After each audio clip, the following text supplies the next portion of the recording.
Selalu saya katakan orang tidak akan hina kalau dihina, ya.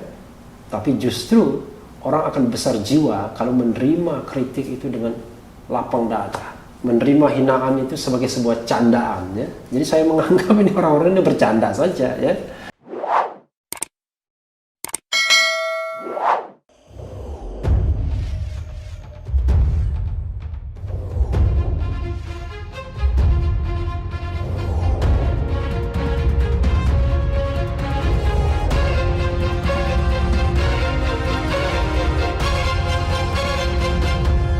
Assalamualaikum warahmatullahi wabarakatuh, Sobat RH sekalian. Jumpa lagi kita di channel yang keren ini, keren cerdas. Sekarang saya mau batik. Apa itu batik? Bacain kritik.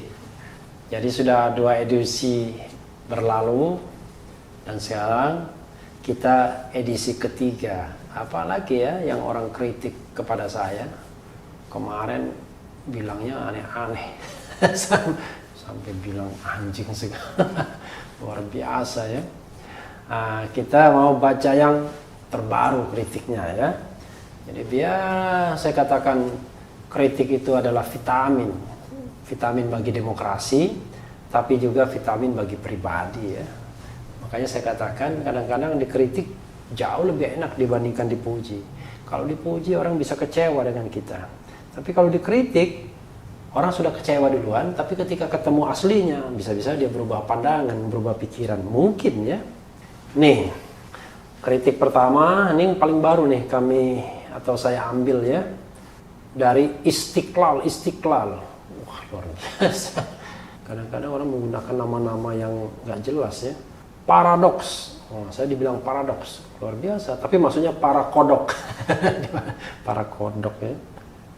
Kemudian sering kritik pemerintah sama dengan auto radikal dari Lukman Santoso. Apa maksudnya ini ya? Auto radikal dengan sendirinya barangkali ya, seperti autopilot ya. Pemerintahan SBY dulu pernah dikritik orang. Ini nggak ada presidennya pun nggak ada masalah, ini autopilot ya. Tapi pesawat masih bisa jalan, masih bisa terbang dengan autopilot. Yang susahnya kan kalau pesawatnya udah mogok, nggak bisa terbang, nggak ada bensinnya, ya. Teknisinya sudah kabur semua, ya. Misalnya begitu. Jadi lebih enak autopilot daripada pesawatnya nggak bisa take off, ya. Saat ini kan susah kita take off. Kemudian dari Kasep Usep, wah ini kayaknya agak rajin yang mengkritik ini Kasep Usep ini ya. Cuk, Refli, Kadrun, pemula, nyinyir melulu. Cuk, itu apa ya? Jancuk mungkin. Ya, saya nggak punya nilai rasa bahasanya, tapi saya tahu itu maksudnya apa ya. Cuma kadang-kadang memang itu ada hal yang akrab, tapi ada digunakan memang untuk memaki, betul ya. Karena saya paham juga, saya kan kuliah di Jogja 5 tahun di sana, jadi paham juga paling tidak dengan budaya atau bahasa Jawa, walaupun ini Jawa Timuran ya. Kemudian, wah ini tapi kritiknya udah nggak panjang-panjang lagi nih sekarang. Sri Penny ya, halah tidak usah dengar Rafli Harun yang sekarang baru sakit hati menjadi kadrun. Din Samsudin harusnya tidak mengajak memakzulkan presiden, memang harus dipecat. Ini rupanya dia ngeritik soal Din Samsudin juga ya, karena Din Samsudin kan mau dilengserkan oleh desakan alumni ITB ya, gara-garanya dianggap 1, sering mengkritik pemerintah, 2, berjiwa radikal, terlibat dalam seminar pemakzulan. Yang ketiga, karena sering menyerang pemerintah.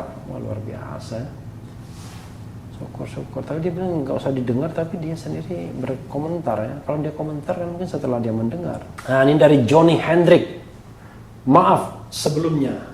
Luar biasa ini mengkritiknya pakai maaf ya. Lumayan juga. Halus juga nih Johnny Hendrik ya. Saya nangkapnya Bang Refli sedang membicarakan diri sendiri ya. Setahu saya, jabatan komisaris yang lalu Bang RH Jabar tidak kompeten dengan bidang ilmu yang Bang RH kuasai. Apa itu hasil dari memuji-muji pemerintah? Waduh. Iya ya. Jadi waktu saya diangkat sebagai komisaris utama tersebut, itu sama sekali tidak ada saya meminta jabatan itu. Tiba-tiba ada telepon dari sekretaris Menteri BUMN, Mas Imam, menawarkan jabatan sebagai komisaris utama di Jasa Marga. Awalnya bingung saya, seperti apa tugasnya dan lain sebagainya. Maka sebelum mengatakan iya, saya bilang tunggu, saya mau konsultasi dulu dengan beberapa orang. Jadi tidak langsung saya mengatakan iya ya, dan itu saya tulis di dalam buku saya. Jadi bukunya berjudul ini, Refli Harun menjadi komisaris BUMN antara kritisisme dan profesionalisme. Jadi buku ini sudah terbit ya sejak Mei 2019, jadi sudah 1 tahun yang lalu, dan memang saya membahas mengenai dua posisi sebagai pakar hukum tata negara yang kadang-kadang harus kritis, lalu sebagai komisaris utama BUMN. Jadi saya telepon dulu waktu itu, yang saya telepon kalau tidak salah Chandra M. Hamzah, Hendry Saparini, kemudian Saldi Isra, kalau tidak salah M. Zainal Arifin Mukhtar. Saldi Isra sekarang Hakim Konstitusi, Zainal Arifin Mukhtar Pusat Kajian Anti Korupsi UGM, kemudian Chandra M. Hamzah sekarang masih baru saja diangkat menjadi Komut BTN, Hendry Saparini mantan Komut Telkom. Jadi itu kira-kira pada tanggal 15 Maret kalau tidak salah, atau tanggal 16 Maret. Jadi antara 15-16 Maret. Karena 18 Maretnya itu mau RUPS. Jangan 17 Maret juga. Jadi antara 15, 16, 17 saya dibilangi ditunggu, lalu kemudian saya tahu bahwa saya bukan prioritas pertama. Kalau tidak salah yang saya dengar itu saya prioritas ketiga saja sebenarnya. Jadi orang pertama, orang yang kedua saya tidak tahu kenapa, kemudian orang ketiga saya. Setelah saya berkonsultasi dengan mereka semua menyarankan untuk mengambil saja jabatan itu. Nanti soal-soal lain akan dibantu oleh komite katanya. Nah, saya ini orang pembelajar. Jadi saya mengambil tanggung jawab itu dan langsung menjadi pemimpin. Makanya saya katakan, saya memimpin 11 orang yang semuanya lebih tua dari saya semua.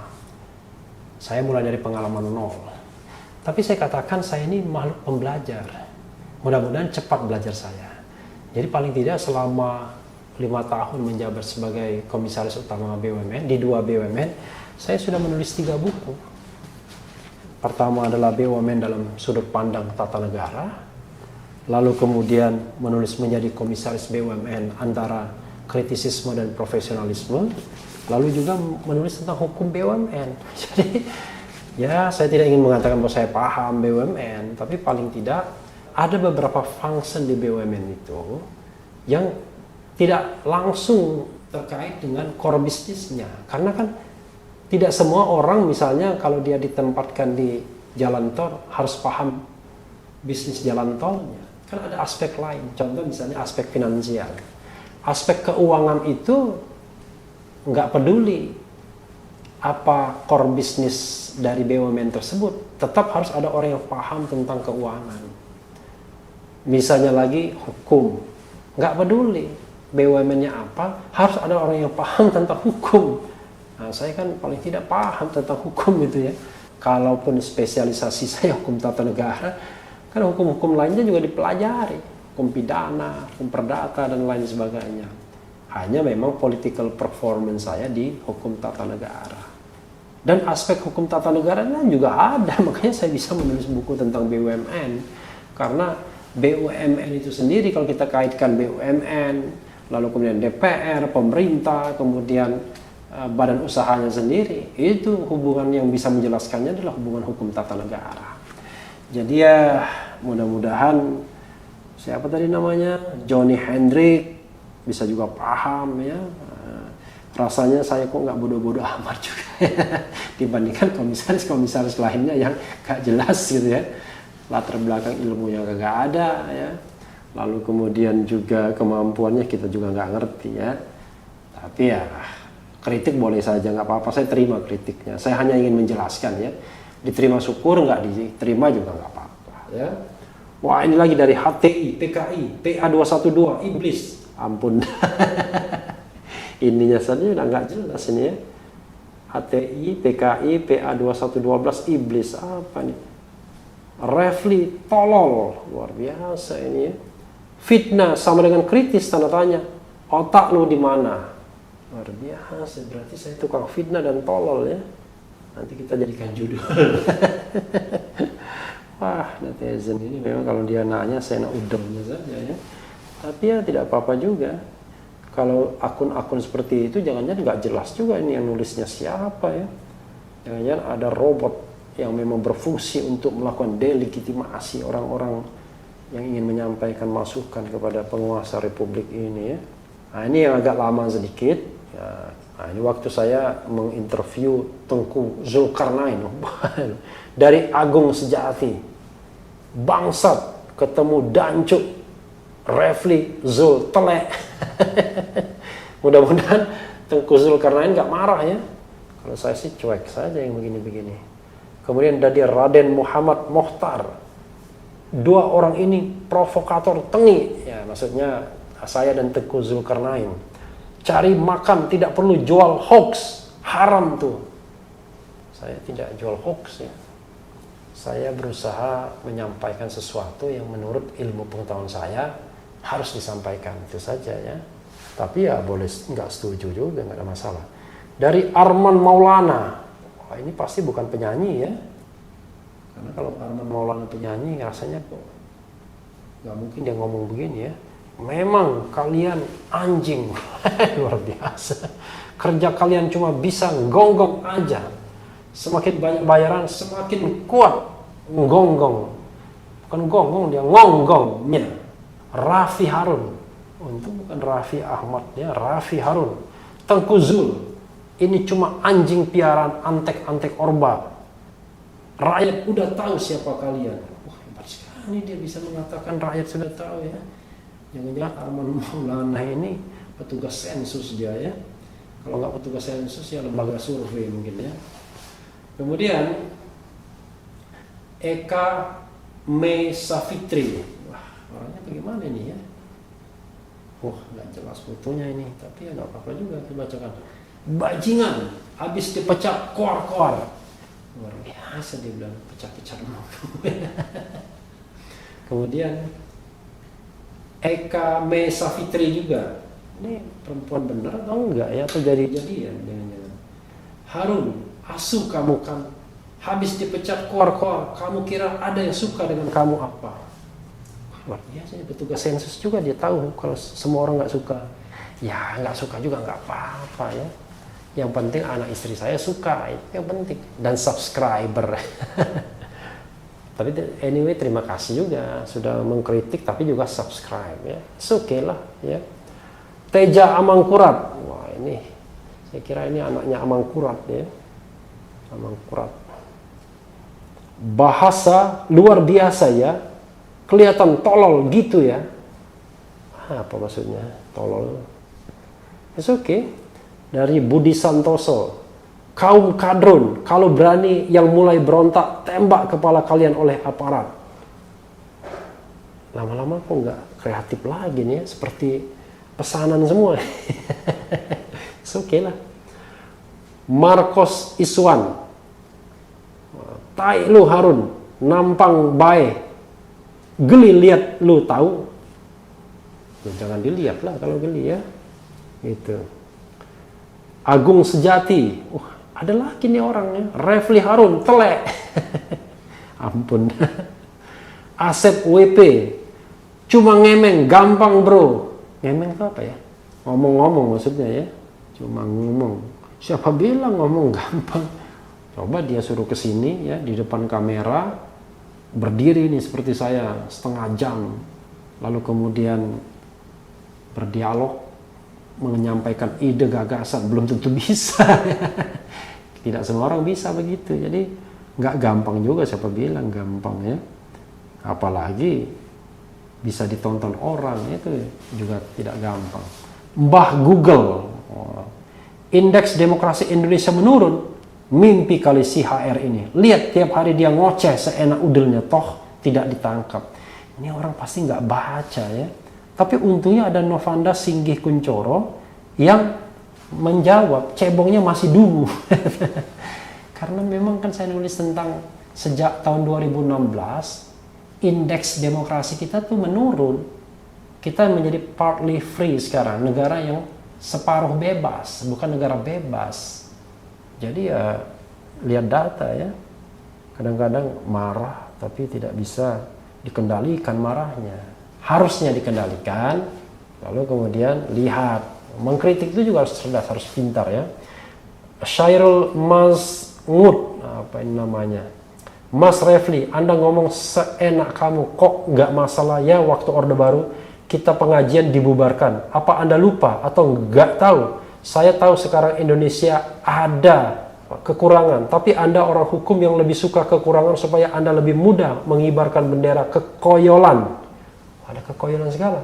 Zaman dulu orang-orang yang teriak-teriak sekarang mendapatkan keuntungan. Sekarang keblingsek semua jita irang desa. Semua kita orang desa yang sengsara. Zaman Gus Dur semua petani bisa merasakan nikmatnya kehidupan. Waktu dilengsarkan Anda dan teman-teman Anda di mana? Maklum mas, tetangga kamu di bawah jembatan banyak gak makan batu. Apa urusannya dengan saya? Ya nggak apa-apa lah ya. Maksud dia zaman Gus Dur itu bagus, tapi sekarang banyak orang yang di kolong jembatan. Waktu Gus Dur dilengsarkan di mana saya? Saya di Jakarta. Memang bisa apa waktu itu kan? Pada waktu itu ya tahun 2001 kan Gus Dur dilengsarkan, usia saya masih 31 tahun. Dan belum ada panggung publik seperti ini yang kita bisa ngomong ya kan? Jadi berbeda lah ya.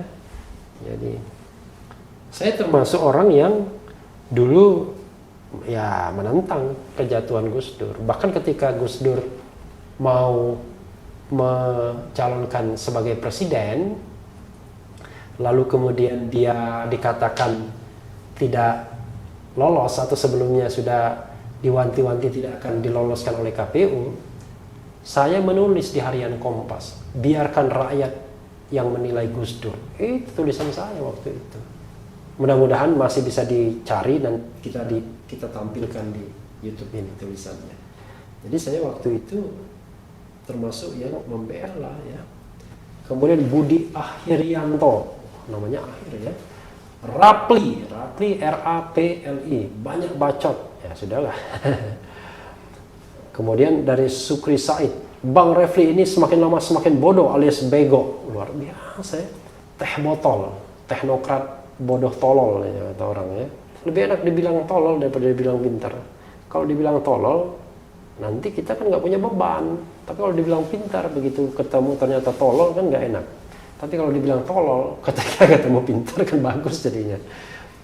Roy Martin, Roy Martinnya R-O-I, Roy Martin, Yosep. Hanya orang sakit hati yang mengatakan demokrasi Indonesia terancam. Bagi kami, anak bangsa, tidak mungkin dengar propaganda yang ingin merusak NKRI. Tapi rupanya bagus juga. Ada yang jawab ya, Fajar Pratama. Nih baca biar pinter bohong. Ya, jadi tulisan Tempo mengenai yang judulnya kalah dari Malaysia, indeks demokrasi Indonesia turun sejak 2015. Jadi ya masuk dalam ancaman itu karena memang indeks demokrasi kita nurun dari tahun ke tahun turun. Jadi itu yang kita harus pikirkan ya. Rudi Depari, hey RH, kenapa pula kamu mewawancarai Nine Kadrun ini? Anda menjatuhkan levelmu sendiri. Makin ketahuan RH sakit hati dipecat. Nine Kadrun itu maksudnya Tengku Zulkarnain. Emang kenapa mewawancarai Tengku Zulkarnain? Ternyata sambutannya juga lumayan ya. Jadi yang nonton ratusan ribu, baik part 1 maupun part 2. Artinya ada teman tadi baru saja telepon, malah dia punya insight ketika melihat wawancara tersebut. Tidak seperti yang ia bayangkan Tengku Zulkarnain itu. Karena kalau debat di televisi atau misalnya Twitter kan terlihat gimana orangnya ya. Tapi begitu di interview, depth interview, dia berubah pandangan. Nah, jadi kadang-kadang ya framing media kadang-kadang ngerusak orang ya. Padahal tidak seperti yang dibayangkan orangnya ya. Kalau orang masih menghargai ibu bapaknya ya, terutama ibunya, saya kira nggak mungkin orang itu nggak benar ya.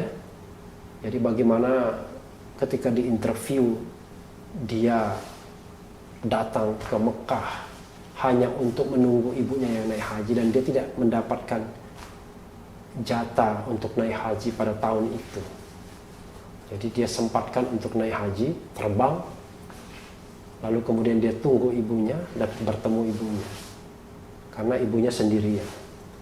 Jadi tahun 97. Jadi luar biasa. Jadi kita harus menghargai orang di atas kelebihan dan kekurangannya ya. Jangan melihat kekurangannya saja. Ya berlaku juga kepada pemerintah. Pemerintahan Jokowi banyak kelebihannya tentunya. Tidak hanya kurang semua ya.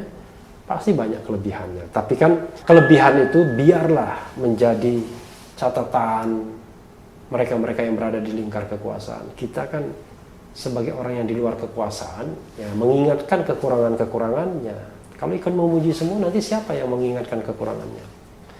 Busi ireng, dagelan yang cukup menghibur, nih konten, lihat cuma sambil ketawa aja. Ya lumayan lah dibilang menghibur.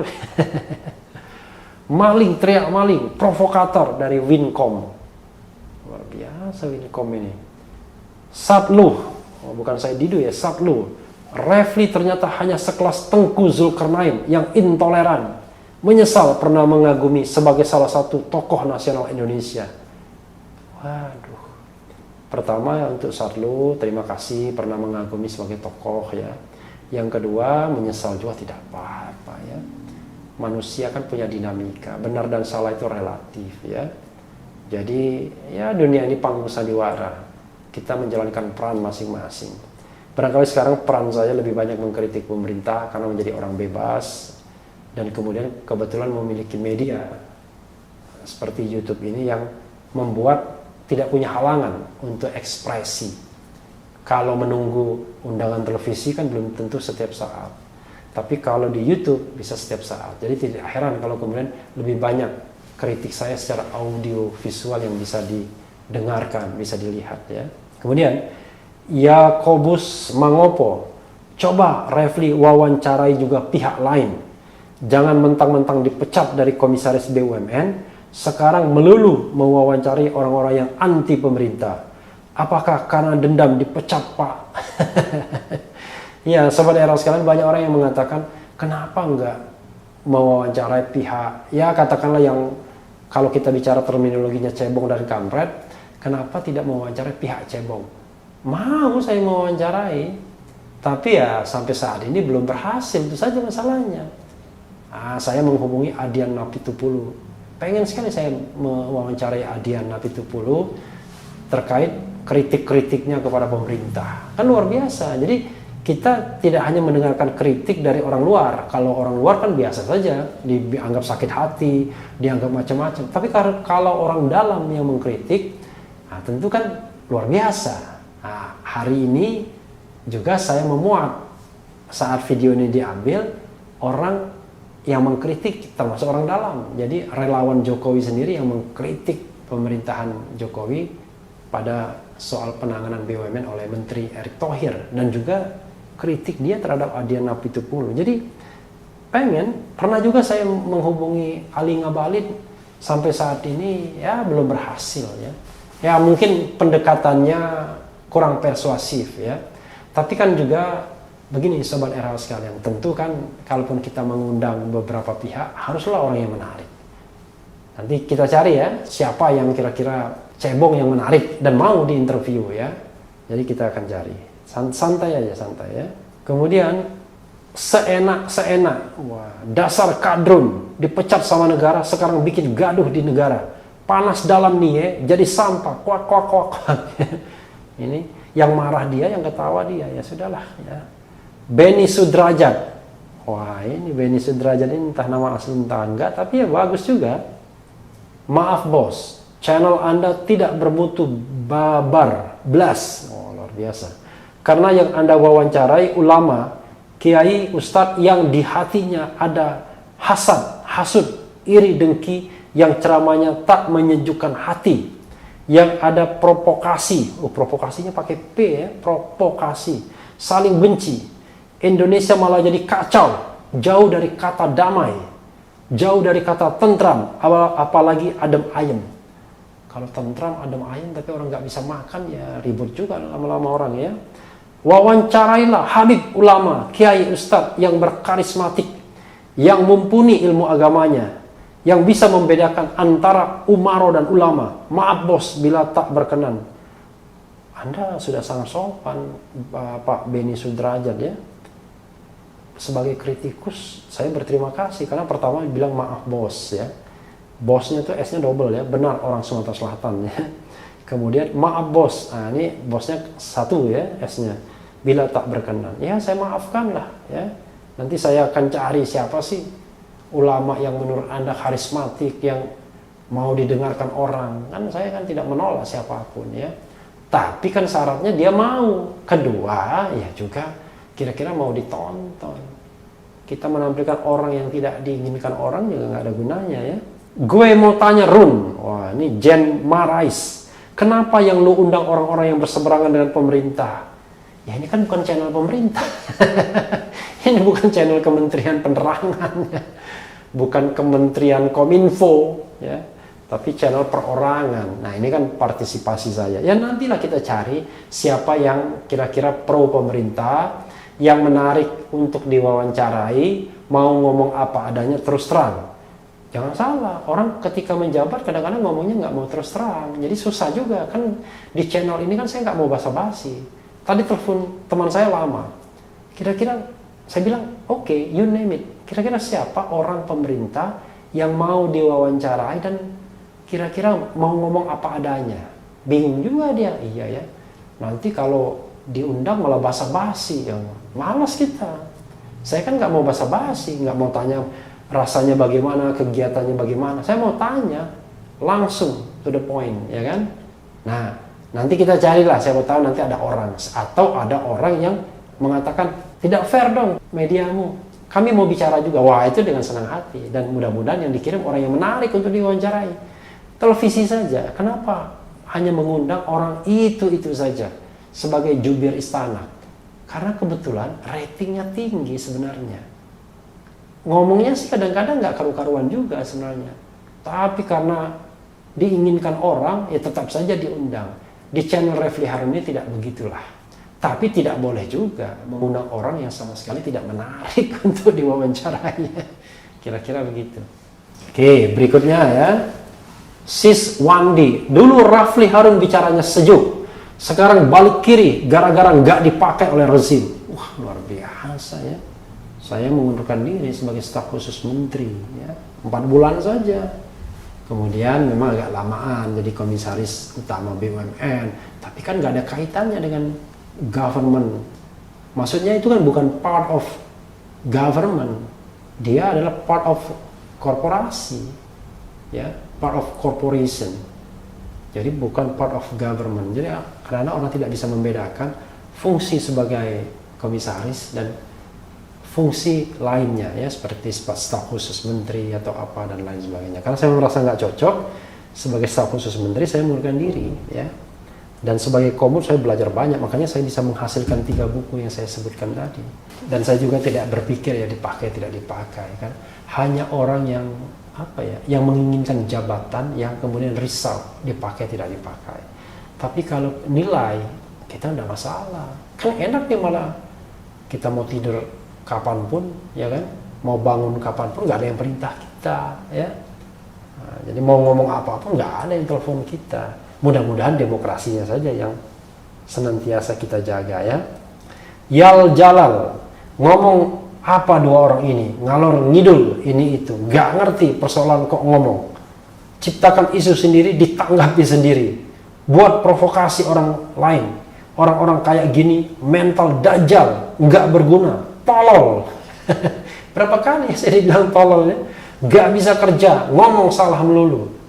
Ini maksudnya interview saya dengan Tengku Zulkarnain juga. Memang paling favorit Tengku Zulkarnain ya. Banyak orang yang menghina dia, Ya itulah sebabnya maka kemudian penontonnya ramai jadinya. Nah, ini apalagi dari Asmashi Official, 2 orang goblok, otak miring, luar biasa. Aven, RH manusia yang sakit hati karena dipecat. Aduh, nggak bosan nih dengarnya. Dasar binatang kau, luar biasa ya. Binatang paling cadas, yang diundang Ustadz binatang. RH, kau nggak ada nilainya sama sekali. Kira-kira ya, kalau Aven ini ketemu, lalu dia maki-maki saya di depan halayak lah ya. Kira-kira publik itu mau pro yang mana? Pro yang maki-maki ya. Kalau yang pro yang maki-maki binatang dan lain sebagainya, luar biasa publik kita ya. Ya sobat era sekalian, itu saja kritik-kritiknya. Memang kita harus sabar ya mendengarkan kritik ini ya, lama-lama biasa-biasa saja. Toh selalu saya katakan orang tidak akan hina kalau dihina ya. Tapi justru orang akan besar jiwa kalau menerima kritik itu dengan lapang dada. Menerima hinaan itu sebagai sebuah candaan ya. Jadi saya menganggap ini orang-orang ini bercanda saja ya. Saya pikir kalau dia ketemu langsung dengan saya pun nggak mungkin juga dia berkata demikian. Nah, saya pakai batik dari NTB ya sekitar 2017 kalau tidak salah ya. Saya ke Mataram, ada acara IKADIN waktu itu, Ikatan Advokat Indonesia. Karena kebetulan saya sebenarnya masih terhitung pengurus IKADIN. Lalu ya mampir beli batik. Satu saja cukup ya untuk mewakili keindonesiaan kita. Saya buat di pinggir jalan. Nah, saya bilang ini baru batik yang ketiga ya. Tapi terus terang batik-batik saya bukannya tambah kekecilan tapi kebesaran. Ini yang kira-kira agak ngepas dengan badan yang sekarang. Itu saja sobat era sekalian. Yang paling penting adalah tetap batik, bacain kritik, tidak masalah, dan tetap di channel ini, karena di channel ini Anda akan dirayu, ditipu, dibaperin, diuber, dicecar pula di jalur khusus. Karena channel ini adalah channel yang mengancam, memeras dan membenci. Jangan lupa subscribe, like, comment, and share. Ciao.